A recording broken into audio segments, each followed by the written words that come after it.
தாய் தமிழ் உறவுகளுக்கு வணக்கம். விசிக மூத்த தலைவர் கட்சியிலிருந்து நீக்கப்படுகின்றார் என்ற தலைப்பில் இந்த காணொளியை காண்கிறோம். விசிக மூத்த தலைவர் ஆலூர் ஷா நவாஸ். இவர் முன்னாள் சட்டமன்ற உறுப்பினர். நடைபெற்று முடிந்த தேர்தலில் போட்டியிட இவருக்கு வாய்ப்பு வழங்கப்படவில்லை.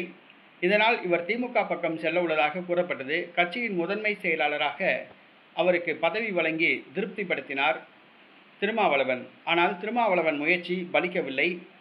அவர் விசிகவுடன் ஒட்டுமில்லாமல் உறவும் இல்லாமல் இருக்கிறார். திமுகவில் இணையவில்லை. இந்த சூழ்நிலையில் அவர் தொலைக்காட்சிக்கு பேட்டி அளிக்கும் போது தமிழ்நாட்டில் நடப்பது பாஜக ஆட்சிதான், தாவேக ஆட்சி அல்ல என்று கூறியுள்ளார். தமிழ்நாட்டில் தமிழக வெற்றி கழக ஆட்சி நடைபெறவில்லை, பாரதிய ஜனதா கட்சியின் ஆட்சிதான் நடைபெறுகிறது என்று கூறியுள்ளார்.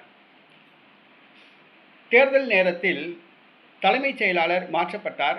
பாஜக ஆலோசனைப்படி தேர்தல் ஆணையம் சாய்குமாரை நியமித்தது. தேர்தலுக்கு பிறகு தமிழக வெற்றி கழகம் ஆட்சி அமைத்தது. திமுக ஆட்சியில் நியமிக்கப்பட்ட IAS IPS அதிகாரிகள் தூக்கி அடிக்கப்பட்டனர், டம்மியாக்கப்பட்டனர். ஆனால் பாஜக ஆலோசனைப்படி நியமிக்கப்பட்ட சாய்குமாருக்கு தமிழக வெற்றி கழக அரசு பதவி நீட்டிப்பு வழங்கியுள்ளது. ஆக பாஜக ஆதரவுடன் தமிழக வெற்றி கழக அரசு செயல்படுகிறது. தமிழ்நாட்டில் மாவட்ட ஆட்சித்தலைவர்கள், காவல்துறை அதிகாரிகளை பணி நியமனம் செய்வது இந்த தலைமைச் செயலாளர் தான்.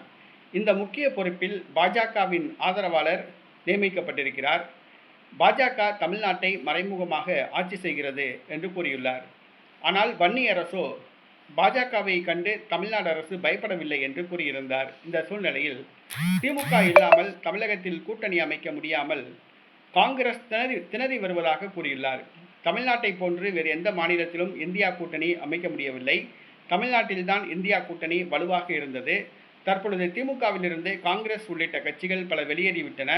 ஆனால் தமிழக வெற்றி கழகம் தலைமையில் கூட்டணி அமைக்க முடியவில்லை.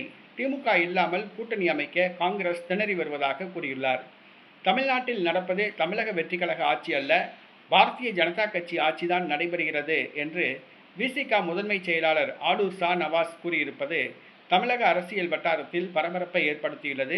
தமிழ்நாடு முதலமைச்சர் ஜோசப் விஜய்க்கு கோபத்தை ஏற்படுத்தியுள்ளது. தற்பொழுது இந்த பிரச்சனை காட்டுத்தீயாக பரவிக்கொண்டிருக்கிறது. இந்த சூழ்நிலையில் திருமாவளவன் ஆலூர் ஷா நவாஸை கட்சியிலிருந்து நீக்க முடிவு செய்துள்ளார். ஆலூர் ஷா நவாஸ் இதனை ஆவலோடு எதிர்பார்த்து காத்து கொண்டிருக்கிறார். திருமாவளவன் ஆலூர் ஷா நவாஸை கட்சியிலிருந்து நீக்கினால் திமுகவில் இணையலாம் என்று திமுகவுடன் ஆலூர் ஷா நவாஸ் பேச்சுவார்த்தை நடத்தி கொண்டிருக்கின்றார்.